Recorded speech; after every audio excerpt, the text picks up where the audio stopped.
Welcome to The Power of the P, the podcast designed to help you become empowered in your truth, free of fear. I'm E.L. Brooks, your host, here to bring you expert advice and effective tools based on neuroscience to help you deal with all the stressors in life, relationships, and work. I'm here to keep you off that struggle bus through the power of the P. Are you ready? Then let's go. Welcome to The Power of the P, episode number 2. And thank you for tuning in. If you're not familiar with the show's format, it's like a Dear John life advice show, except for I'm EL. So it's Dear EL, where followers and subscribers send in questions to things that they're struggling and dealing with. And I'll pick one and sometimes two questions, and I'll give insight, provide some effective tools that are backed in neuroscience, and I'll offer one key takeaway at the end that you can log into your memory to help you become more resilient and emotionally stable. So today we have a letter from Julia, who's trying to find herself. So all I have to say is, Julia, welcome to the club of being human. You'll learn that we're all trying to find ourselves. And you'll also learn that this is a continuous process. So don't be discouraged and don't worry because you got this. So our key objective today is to learn the process of finding yourself. And this is so key to us to experiencing a joyous and fulfilled life. And what you'll learn today, a satisfied life. Socrates said, to know thyself is the beginning of wisdom. So let's dive into Julia's email. Julia writes, I'm reaching out to you because I'm in need of some guidance. For as long as I can remember, I've felt like I've been wearing masks, trying to fit in, conforming to the expectations of others, and losing sight of who I truly am in the process. I just ended a 5-year relationship where I lost myself again, doing everything to please my partner. And during those 5 years, I've grown further from my true self. I know this, but I'm so overwhelmed. Where do I begin? How do I embark on a journey to find my true self? I want to embrace all of me, but lately, I'm just feeling lost and lonely. Julia M. So first of all, Julia, thank you for your true vulnerability and transparency. And just know if we all continue to ask why and take that leap into our vulnerable side, it will always get us through to the other side, through to the next level. So Julia, you're on the right path. And I'm sure that the information that we'll expose to you today will assist you tremendously as long as you apply it. So I want to read some statistics so that you don't think that this is just a Julia thing, because this truly is a global issue. So it says 33% of the world's population report that they feel lonely.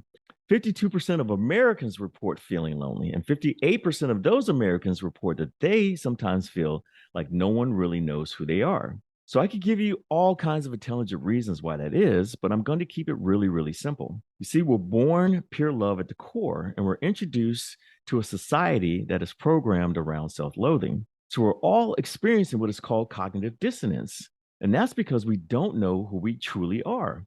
And some say that we come here to forget so that we can remember. And some say that that is really what the entire journey of being human is really all about. So if we don't know who we truly are, how do we expect others to know? How do we expect to connect with others if we don't connect with ourselves?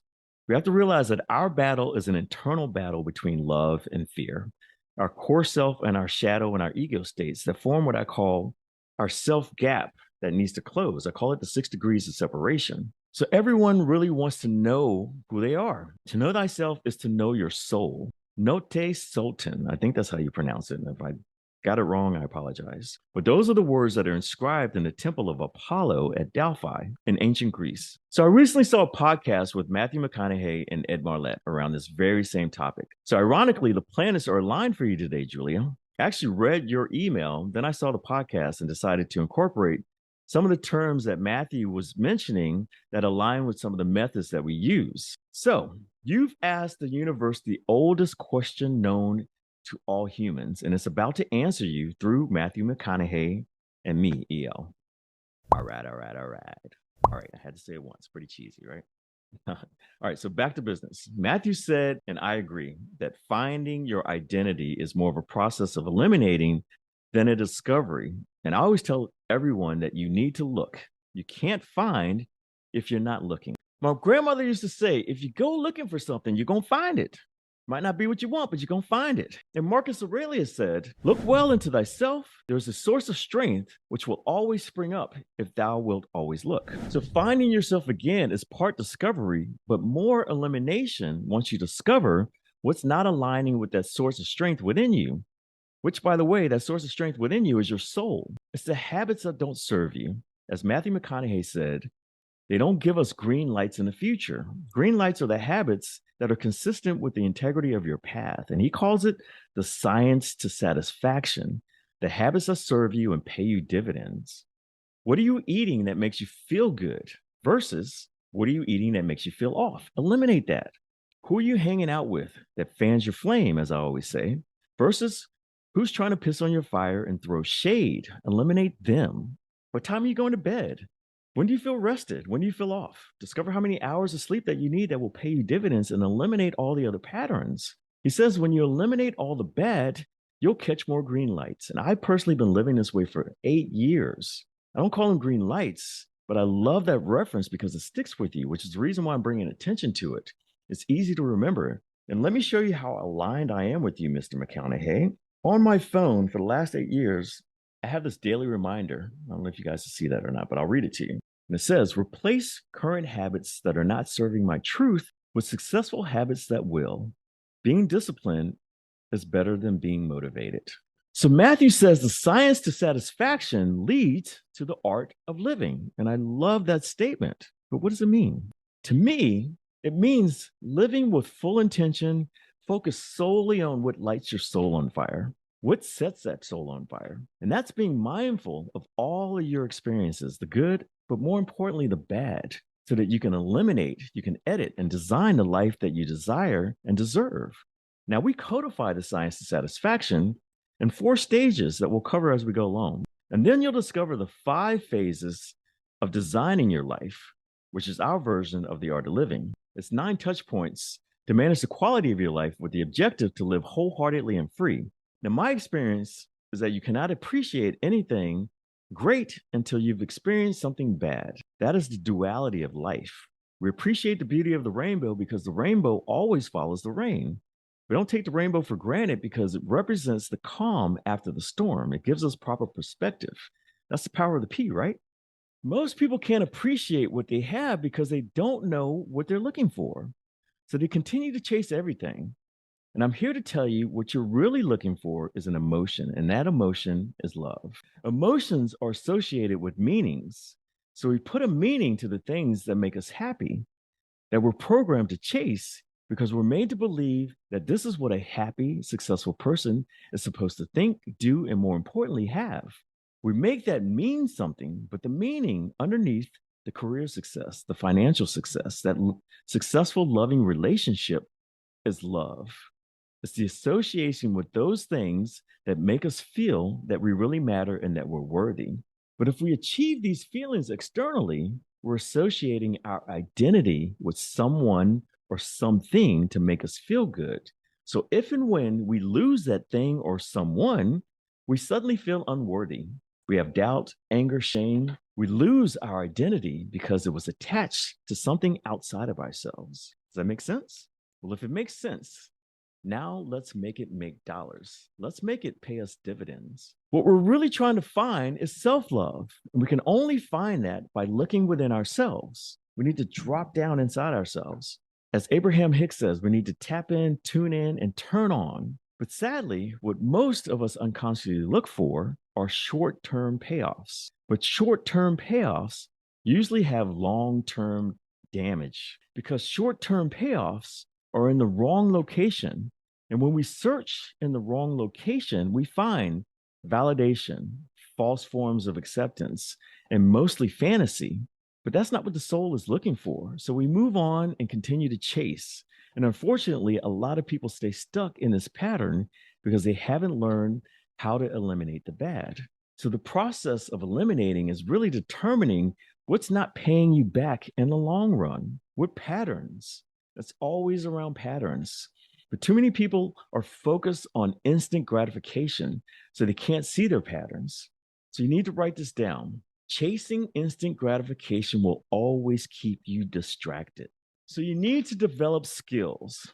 I personally focus on 3 key skills. That's empowerment, emotional intelligence, and efficiency. So if you hang out with me, you're going to learn how to step into your power. You're going to learn about emotional intelligence, and you're going to learn how to organize your time to be more efficient by proximity, because those are the skills and habits that I focus on because they serve me. So Matthew says that you need to look at what habits are giving you a good ROI? What habits are giving you a good return on your investment? Which ones are paying you dividends? And more importantly, which ones are keeping you in the debit column? Now, let's take drinking, for instance. That is something that I'm currently trying to eliminate slowly out of my life. My experience is with drinking can lead to hangovers and at least feeling off part of, if not all of the next day. So if we were to zoom out and look at drinking in an objective light, we'd probably see that drinking has a very low return on investment. In fact, it's actually more of a liability if you were to study the recent health reports. It has zero benefits and typically causes a lot of pain for a lot of people in the long run. But I've learned in my many decades on this planet is that our pain has purpose. Our pain is the greatest teacher. We need to learn what we don't like in order to really discover what we do like and need. And that is called alignment. So the first thing we need to know regarding finding ourselves is this key formula. So please grab a pen and write this down. Pain plus reflection equals progress. I'm going to say it one more time. Pain plus reflection equals progress. You need the hangovers. You need the heartbreaks. You need the betrayal, the loss of job, the loss of friends, even the loss of money sometimes. All the things that can create fantasy that pulls you away from who you truly are at the core. All of the things that create distraction because we're associating our identity and our worthiness with everything on the outside. This doesn't allow you to focus on your core self. So you need to experience the pain to get you to reflect inward. Then you can start to eliminate the habits, eliminate the friends that are costing you too much, the friends and the things that are giving you zero returns. And when you do that, you'll be left with the compounding assets that will serve you and pay dividends down the road. As Matthew says, you'll be left with only the green lights, baby. Just the green lights, the left lane autobahn, no speed limit, clear direction, full tank of gas, and permission to go and just be. All right, another horrible impression, but it's good stuff. I appreciate what he's saying, and I think you get it, right? It makes sense. I actually call it the Tao, being in flow with the universe, not resisting and not forcing. Taoism translated means the way. And pain plus your reflection helps you find your way, the way back to yourself. As I mentioned before, there are patterns in life that pull us away from who we truly are.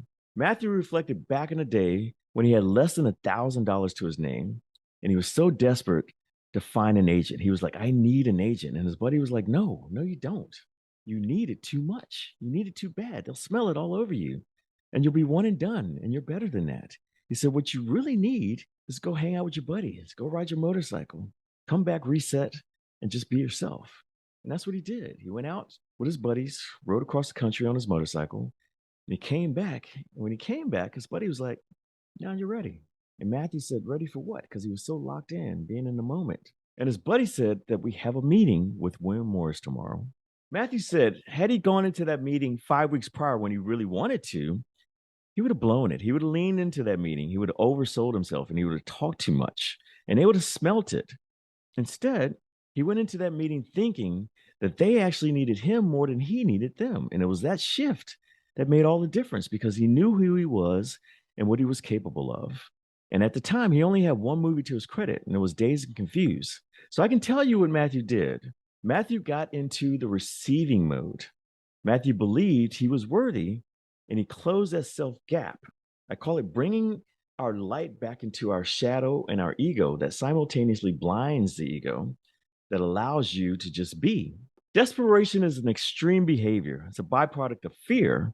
And usually when you're vibrating in fear, you don't feel worthy. You don't feel like you matter, and you don't feel seen because here's a clue. You're not seeing yourself. And that's what others are picking up on. You come off as fake, phony, and desperate. So you need to get into the receiving mode and stop being in a hunter and gathering mode. You need to stop chasing because when we chase, there's a bit of desperation, which blocks us from getting the things that we want. We're forcing things. We're not allowing things to just flow. When you're in the receiving mode, you're more integrated. You're not really in fight or flight, and you're not in your shadow and your ego. You're actually calm and you're clear. But we're conditioned to chase and pursue more. Pursue that career, pursue that job, that relationship. The chase is in us to get more. We believe that the answers are in the more. We associate it with staying hungry and feeding the fire within. The irony is people think if you lose your hunger for more, you lose your fire, you lose your drive. No, it's the opposite. When you start to enjoy and be in the moment, you're no longer in fight or flight. So you have more energy to clearly go after the things that are more in line with your true character. So the next thing I think that is crucial in finding yourself is distinguishing the difference between joy and happiness. Happiness is fleeting, it's tied to dopamine, it's results oriented, it's tied to ifs and wins. When I get that job, when I buy that house, if I win the lottery. Dopamine is about bringing the future to the present, and that's it, which is why you eventually feel empty every time you've achieved something that you've previously desired, because dopamine has done its job. So then dopamine makes you upgrade your ISO to go after another bigger accomplishment. It's a zero-sum game. Trust me, I've experienced it. I was a millionaire at 30 thinking that that was it, and of course it wasn't. So then I upgraded and challenged myself and became a multimillionaire at 40. And of course, that wasn't the answer either.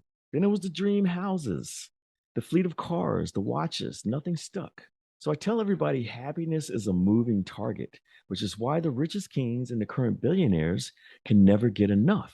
They're never satisfied. And remember, we're talking about the science to satisfaction that leads to the art of living. If you're not satisfied because you feel lack, there's no amount of money, no amount of success, no amount of love that can cure that. Joy, however, is about the journey. It's the connection to your soul, being in the moment, knowing that there's no finish line. And that's key because that allows you to stop chasing. I preach, discover what you enjoy and you'll be in joy more often. I personally enjoy reading and learning. I enjoy going to the gym. I enjoy hanging out with my friends. And I enjoy helping corporations and individuals find solutions to their problems. All of those things feed my soul, make me feel alive, worthy, and enough. So when you find the things that you enjoy and make sure that you do them, you'll experience more joy more often. And that is the science to satisfaction. But joy is subjective. The things that bring me joy may not resonate with you, but that's okay. But most of our suffering is around a subjective mind in an objective world because we don't embrace each other's uniqueness. So we judge ourselves. That's the self loathing, right? So this means that you have to be the guardian of your mind. You must have positive thoughts. So, what I tell people, it's simple. Figure out what you enjoy, and that will immediately put you in joy. We tend to complicate life by overthinking, usually focusing on the things that we don't want, the things that bring us pain. So, if you want joy in your life, find out what brings it to you and focus on that. It's that simple. So, what blocks our joy? Matthew says that social media has a lot of us living in the third person. He says that we're all acting like Leon Lett or Leon. And if you don't know who Leon Lett is, he was the defensive tackle for the Dallas Cowboys. And in Super Bowl 30, back in 1995, he recovered a fumble and was about to run and score a touchdown. And rumor has it that he looked up at the Jumbotron to celebrate, which allowed him to slow down, allowing Don Beebe, the receiver for the Buffalo Bills, to catch up and knock the ball out of his hand just at the 1 yard line. The ball fumbled through the back of the end zone, wiping out a short touchdown and giving the Buffalo Bills a first down on their own 20. And it was a major epic fail. And the irony is this happened way before social media, but it's still relevant today. And that is like a metaphor to our lives. We actually bump up against the goal line or we see the goal line and we tend to slow down. And Matthew reminds us that Bo Jackson, another football reference, he didn't just cross the line, he ran through the tunnel. And if you haven't seen that, it's a beautiful thing to watch. And that's how living in joy is. You put your head down and occasionally someone taps you on the shoulder and you look up because you won an award or you hit this milestone. It's important to celebrate the wins, even the small ones. And you're like, cool, head back down. You're not even grinding because you're enjoying the journey. You're in joy with the process. Joy is how you get and stay in the receiving mode. And the best way and the surest way to do this is to learn what you stand for. So you need to know what you stand for. Peter Marshall's famous quote, if you don't stand for something, you'll fall for anything. And for a period of time, in essence, we all become people pleasers trying to fit in. And it's by design because our second level of human consciousness is to conform to the masses, get in line, fall in line, and act like sheep. This is why we compare, but we can start to claim our uniqueness by discovering what we stand for. In martial arts, they always start out with your foundation. If you don't have a good stance, you can't build upon that. You'll be limited in all your movements and all your applications. If you look at the construction of any great building, it starts with a solid foundation. If you plan to build a skyscraper, your foundation has to be big, solid, and deep. So the same goes for us humans. Those who have solid foundations are not easily swayed. Your foundation is your values, your principles, and your priorities. They will always govern your behavior. So if you want to find your higher version of self, you need to have some really high values and principles. Otherwise, you'll blow through life like a feather in the wind. So if you're intentional about your values, they'll keep you aligned and integrated, which will help you stay on your path to your sovereignty. Now, I spoke about staying on your path and not getting stuck in episode 1, answering Jeremy's question. So having solid values, principles, and priorities not only helps you find yourself, it also helps prevent you from losing yourself in that job or that relationship, like you mentioned, Julia, in your email. So, one of the first principles you learn when you work with me is to set your intentions with no attachments to outcome.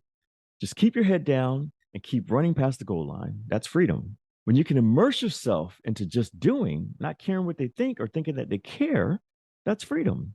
When you can just do you, because let me tell you, no one else can be you, that's freedom. That's when life happens. You're no longer surviving, you're starting to thrive. Now let's recap what we've covered so far. The 4 stages to the science to satisfaction, and it goes in this order. Number 1 is having a solid foundation. Number 2 is understanding the key formula. Your pain plus your reflection will show you the way. And number 3, this allows you to start to eliminate the bad because now you have proper perspective.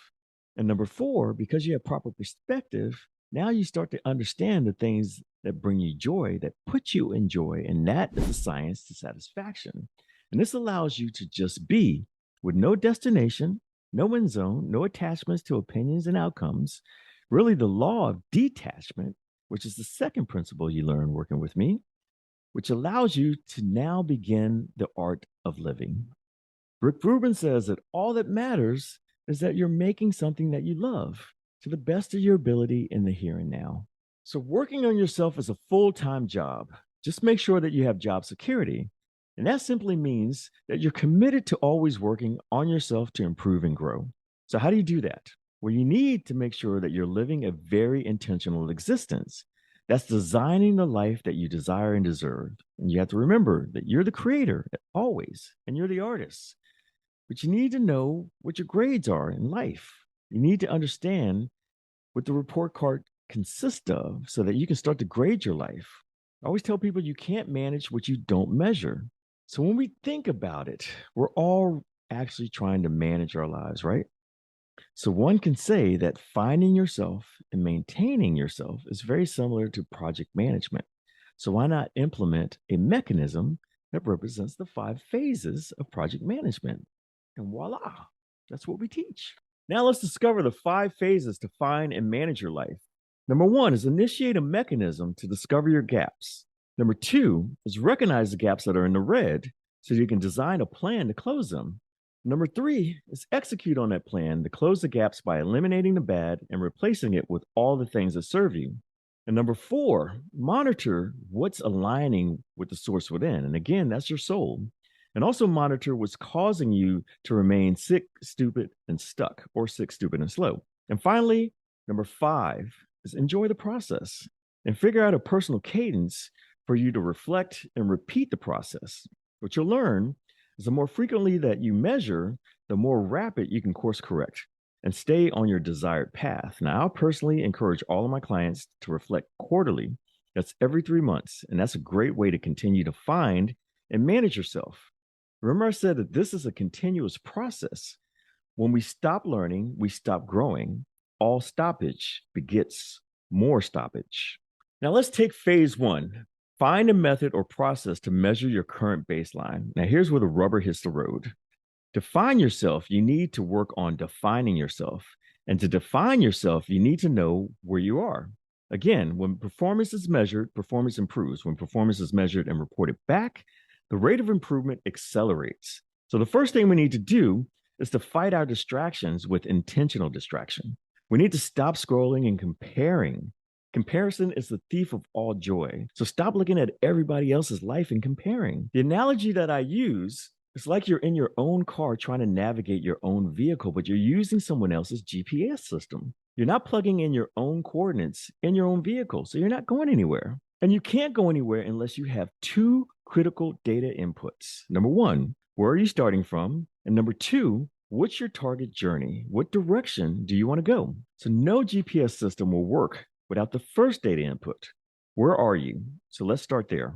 So you need to find a system or some sort of process to measure where you are, something that creates a baseline so that you can have an idea of how close, more importantly, how far off you are from your desired outcomes. Phase number two is use that process to figure out your gaps and your blind spots. How far off are you in the important categories of life? This will allow you to implement an effective strategic plan. So when I work with corporations, we do what is called a SWOT analysis. What are the places that you're operating in the black? That's your strengths and opportunities. And more importantly, where are you operating in the red? That's your weaknesses and your threats. And this insight is so critical to outcomes because it provides clarity so that you can take the right action that's going to move you in the right direction, the direction that's going to close those red gaps, the threats to your identity and the person that you're aiming to be. Now, I'm biased, but we developed our own Qualia scorecard. That's a quality of life assessment test, and it focuses on 9 touch points that either adds or detracts from the quality of your life. And this allows you to design the life that you desire and deserve. And if you want, you can email us at helptolovechannel@gmail.com. Put finding myself in the subject line, and I'll make sure that you get a free copy.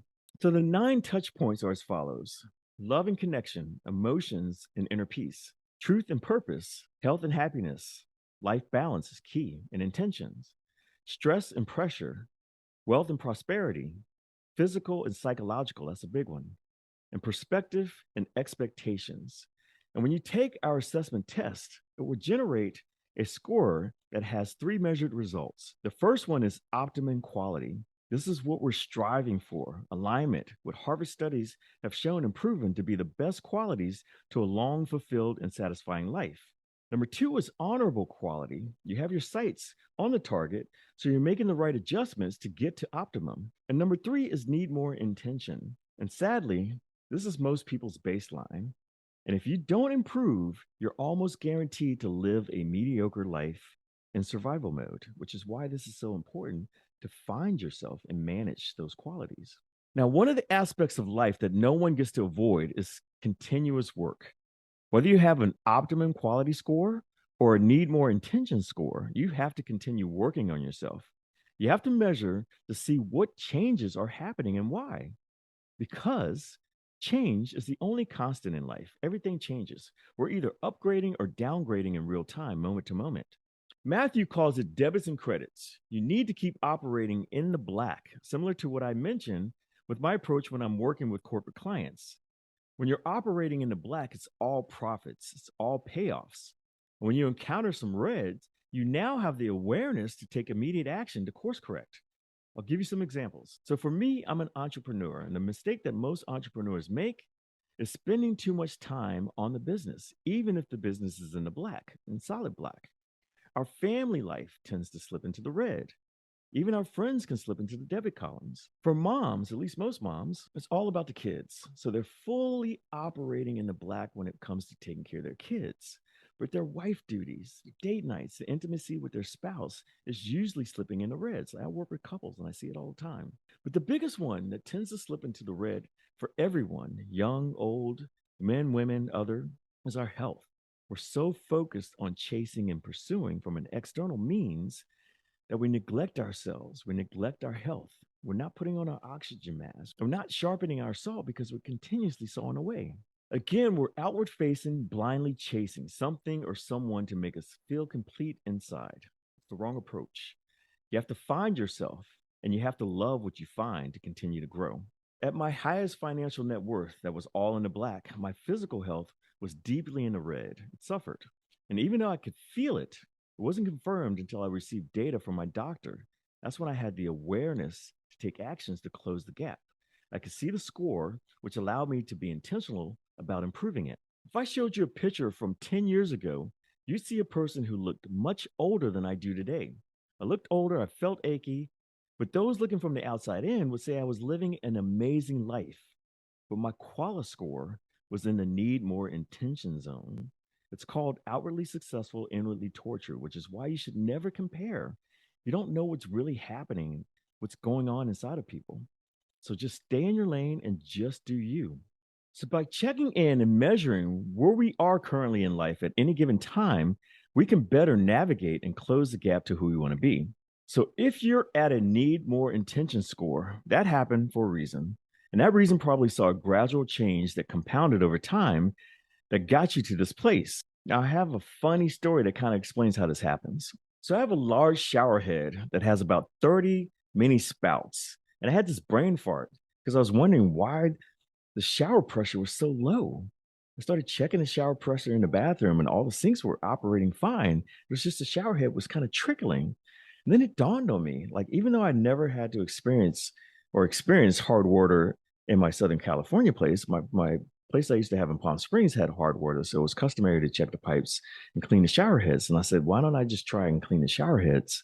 And when I started cleaning each individual spout, it had mineral buildup. And then voila, the pressure was back. Now operating in the black, no more impediments, no more blockage, everything's flowing again. And that is how our lives can be. For not actively working on improving and growing, we tend to let things pile up in certain areas of our lives. Most people are operating and optimizing for one or two areas and letting the other 7 fall into the red and pile up, which is the reason why the majority of society is living a mediocre life. So you need to be intentional about checking each individual spout, metaphorically speaking, to make sure that they're clog free. In our case, it's the 9 touch points that add to the quality of your life to live wholeheartedly and free that allows you to stay in the black and recognize when you're slipping into the red so you can course correct. That's how you have to approach life so that you're always aligned. That's how you find and manage yourself. It's constant reflecting, navigating, and closing gaps. Marcus Aurelius stressed the importance of doing self-reflection every single night.